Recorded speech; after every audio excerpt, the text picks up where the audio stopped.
لیکن اس کا یہ مطلب نہیں کہ ہم ٹوٹلی چائنا پہ ڈپینڈنٹ ہو جائیں، کیونکہ ہم جب بھی کسی پہ ٹوٹلی ڈپینڈنٹ ہوتے ہیں اس کا ہمیں نقصان ہوا ہے، اور بدقسمتی سے ہم نے خود اپنے آپ کو بہت زیادہ انڈیپینڈنٹ نہیں کیا، ہم نے اپنے آپ کو بہت زیادہ طاقتور نہیں بنایا. اس کے نقصانات یہی ہوتے ہیں کہ ظاہر ہے کل چائنا کا انٹرسٹ بدل سکتا ہے، کل چائنا اور انڈیا کی ریلیشن شپ بڑھ سکتی ہے، اور اگر وہ ریلیشن شپ بڑھ گئی تو کیا وہ آپ توقع کر سکتے ہیں کہ چائنا اور انڈیا کی ریلیشن شپ بڑھے، یعنی تاریخی جو اختلافات ہیں وہ تو چھوڑ دیں، امریکہ کی جو حکمت عملی ہے ان کے نیو کارنز کی 50 سال کی تھی کہ چین کو ابھرنے نہیں دینا، اب ٹرمپ بھی یہی کہہ رہا ہے، اب امریکہ کی رائے عامہ یہی ہے کہ چین کو روکو. یہ اس میں کیا امریکہ الاؤ کرے گا انڈیا کو کہ وہ چین کے ساتھ تعلقات بہتر کرے؟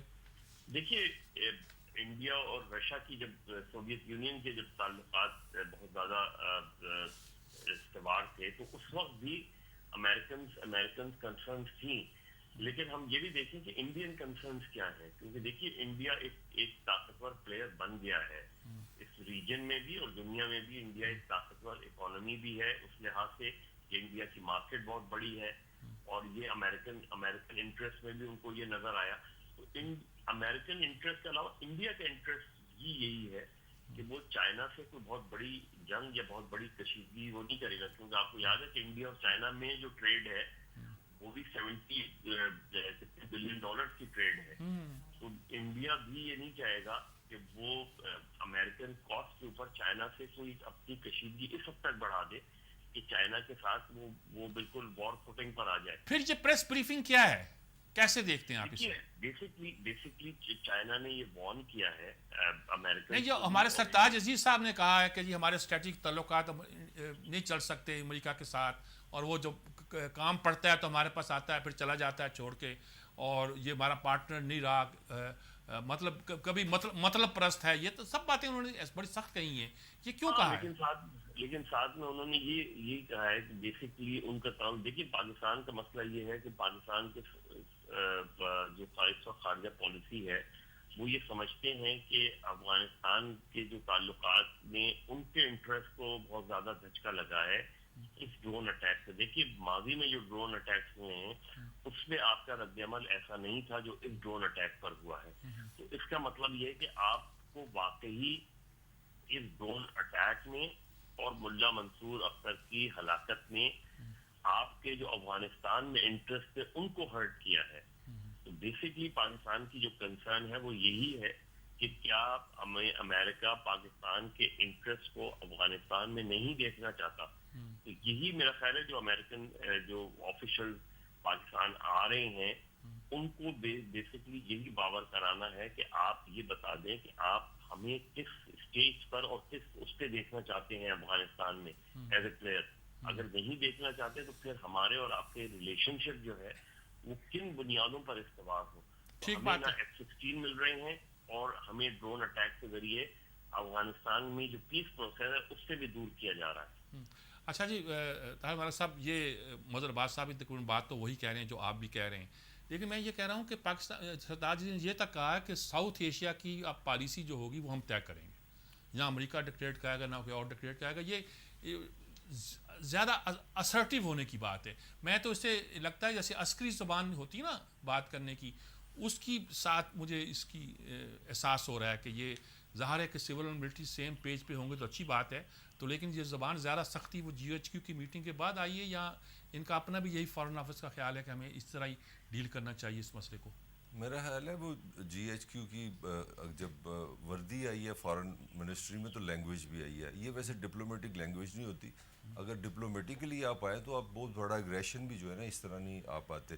مگر میرا وہی پوائنٹ ہے، میں بالکل مظہر سے بالکل ایگری کروں گا کہ امریکہ کی جو اس وقت صورتحال نظر آ رہی ہے وہ پاکستان کا زیرو بھی انٹرسٹ نہیں واچ کر رہے افغانستان میں، اور پاکستان کی جو اسٹریٹجی ہے پاکستان کے لیے بہت مشکل بنتی جا رہی ہے. لیکن آپ آلریڈی پیدائشی طور پہ ایک بہت بڑا محاذ آپ کا انڈیا رہا ہے کہ آپ اتنی بڑی جو آپ کی دو ہی تو مین ہماری سرحدیں ہیں، ایک افغانستان سے ہے اور ایک آپ کی بھارت سے ہیں. تو بھارت جب آپ سے 7 گنا بڑی ایک فوجی طاقت بھی ہو، اکنامک طاقت بھی ہو، اور آپ نے پیدائش سے ایک دشمنی لی اور اس کے بعد آپ کا جو ایک مسلمان ملک ہو اور اس کے ساتھ بالکل آپ کو صاف نظر آ رہا ہے کہ بھارت کے آپ کے کو کس گیم میں لے کے آ رہا ہے. تو یہ سٹریس میرا ہے پاکستان کی تھوڑی سی اینگر میں کہہ رہا ہوں تھوڑی سی نروسنس مجھے لگ رہا ہے، یہ نروسنس ہے.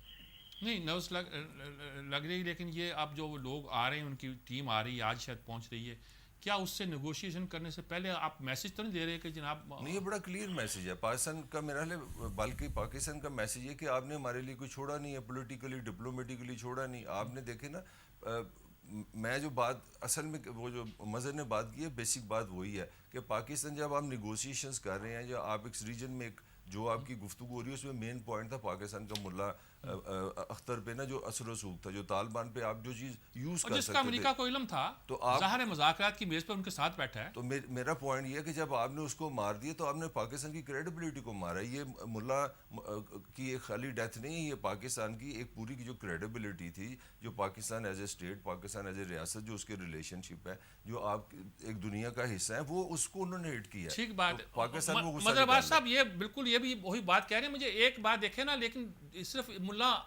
اختر منصور یہ بھی کہہ رہے ہیں، آپ بھی کہہ رہے ہیں، لیکن اس سے پہلے ہمارا F-16 اچانک ختم ہوا اور ہمارے جو پولوشن سپورٹ فنڈ تھا وہ اس کو ختم کر دیا گیا، اور 3 مہینے پہلے کچھ نہیں تھا، اچانک بیانات آنے شروع ہو گئے کہ آپ حقانی نیٹ ورک کے خلاف کریں، آپ فلاں چیز کریں، وہ کریں، وغیرہ وغیرہ ساری چیزیں. ایک دم کیا ہوا ہے؟ دیکھیے اس چیز کا خیال رکھیں کہ یہ امریکن الیکشن ہے اور الیکشن ایئر ہے، اور اس میں جو ڈونلڈ ٹرمپ لینگویج یوز کر رہے ہیں اور جو ایگریشن وہ دکھا رہے ہیں، اس کا بالکل موازنہ آپ اس سے کر لیں جو انڈیا میں بی جے پی اور کانگریس الیکشن کے سال کرتی ہے، کہ جو پاکستان کے حوالے سے جو کانگریس کا رویہ ایگریسو ہو جاتا ہے وہ بیسکلی بی جے پی کو کاؤنٹر کرنے کے لیے ہوتا ہے.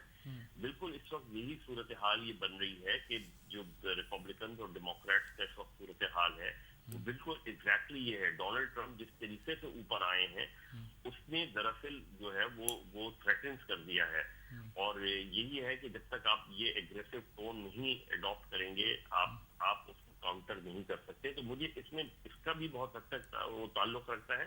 اور دوسرا جو ان کی صورتحال اس میں بن رہی ہے وہ یہی کہہ رہے ہیں، غالباً ان کے نزدیک یہی ہے کہ شاید حقانی نیٹ ورک کے حوالے سے ہم نے وہ کچھ نہیں کیا جو غالباً امریکن چاہ رہے تھے. ہماری پوزیشن یہ ہے کہ ہم ان سے یہ کہہ رہے ہیں کہ افغانستان پیس ٹاکس انڈین انٹرسٹ میں نہیں، پاکستان انٹرسٹ میں کی جائے، اور انڈیا کا بڑھتا ہوا انٹرسٹ جو ہے افغانستان کے اندر وہ ہماری اسٹیبلٹی کے لیے خطرناک ہے. اب ہماری پرابلم جو بن رہی ہے وہ یہ ہے کہ اس وقت اس ریجن میں ہم بالکل آئسولیٹڈ کھڑے ہیں. ہمیں صرف یہ دیکھنا ہے کہ ٹھیک ہے امریکہ کے ساتھ ضرور ہم ایک پوزیشن بھی لیں اور لینی بھی چاہیے، اپنی کنسرنز بھی شو کریں، لیکن ساتھ میں ہم یہ دیکھیں کہ اس ریجن میں ہمارے دوست کیوں کم ہوتے جا رہے ہیں. ہم کیوں نہیں، جو ہمارے ایران کے ساتھ ہمارے تعلقات کشیدہ ہو گئے ہیں، انڈیا کے ساتھ اس کے تعلقات بڑھ گئے ہیں. دوسرے جو آپ کے جو اسٹرانگسٹ الائی تھے چائنا کے بعد سعودی عرب، اس کے ساتھ بھی تعلقات آپ کے بہت زیادہ جو ہے وہ نہیں ہے جو ماضی میں ہوا کرتے تھے. یمن کی سچویشن کے بعد سعودیز بھی کھچے ہوئے لگتے ہیں آپ کے. تو آپ نے بھی یہ دیکھنا ہے کہ ٹھیک ہے امریکہ کے ساتھ ہم کس حد تک جو ہے ٹھیک بات ہے وہ اپنی کشیدگی برقرار رکھ سکتے ہیں. یہ بالکل ٹھیک بات تو یہ ہے کہ سعودی عرب، ترکی، ایران، چین، روس، پاکستان کئی معاملات پہ گھرا ہوا ہے، اور میرے خیال میں کوئی کچھ تھوڑی سی شفٹ لا رہا ہے، یا پاکستان چاہتا ہے کہ اس پہ بیلنسنگ فورس کے طور پر اپنے وجود کو باقی رکھے. میر صاحب میں ایک پوائنٹ ضرور کہوں گا کہ پاکستان جب امریکہ کے بہت قریب بھی رہا ہے، جب واقعی جنرلی پاکستان اور امریکہ کی دو حکومتوں کے درمیان بڑے اچھے تعلقات رہے ہیں، پاکستان کا امیج کبھی ویسٹ میں اچھا نہیں رہا. ویسٹ کا آپ سارا میڈیا دیکھ لیں، انہوں نے ہمیشہ آپ کو ٹیررزم سے ایسوسیٹ کیا ہے، انہوں نے ہر نیگیٹیوٹی کے ساتھ پاکستان کو ایسوسیٹ کیا ہے. تو ہم ہمیشہ رہے ایک بام کے اوپر ہی ہیں. جو میں بار بار کہہ رہا ہوں کہ پاکستان اور امریکہ کے ریلیشن کہیں ایک ریشنل ریلیشن نظر نہیں آئے، پیپل ٹو پیپل کبھی نظر نہیں آئے. ریشنلائز کیا جائے نہیں، ریشنلائز اب سچ بار آ گیا ہے نا. وہ تو ایک یہ بھی ایک لفظ ہے جو بڑے کئی معنوں میں استعمال ہوتا ہے. آپ میرا پوائنٹ یہ نا، وہ ریلیشن اگر دو دفتروں کے درمیان یا جی ایچ کیو اور ورسز پینٹاگان رہے ہیں تو وہ ریلیشن وہی رہے ہیں، اور اب سچ بار آ گیا. تو پاکستان کا میرا حال میں میرا تو اینڈ یہی ہے کہ جو میں پہلے بھی کہا تھا کہ پاکستان کا جو اصل مسئلہ ہے ہمارے یہاں اندر ون نیس نظر نہیں آ رہی, ہماری اپنی ڈائریکشن کوئی نہیں ہے تو وہ دنیا کو پرسیو ہو گئی ہے. دوسرا ہم ایک پروڈکٹیو کنٹری ہیں, ہم اکنومیکلی وائبل اگر بنیں گے, اگر ہم یہاں پہ اپنا آپ ورلڈ اکانومی میں زیادہ حصے دار بنائیں گے تو میں آپ کو گارنٹی دیتا ہوں کہ انٹرنیشنل ریلیشن پہ ہمارے لیے مثبت افیکٹ پڑے. ٹھیک بات, تھینک یو ویری مچ جی. طاہر ملک صاحب آپ کا بھی, مظہر عباس صاحب آپ کا بھی, اسی کے ساتھ ہم اجازت لیتے ہیں. اور بہت ہی اچھا تجزیہ کیا آج ہمارے تینوں اینالسٹ نے. مجھے اور میر صاحب کو اجازت دیجیے, اپنا بہت خیال رکھیں. انشاءاللہ منڈے کو ملاقات ہوگی, تب تک کے لیے اللہ حافظ.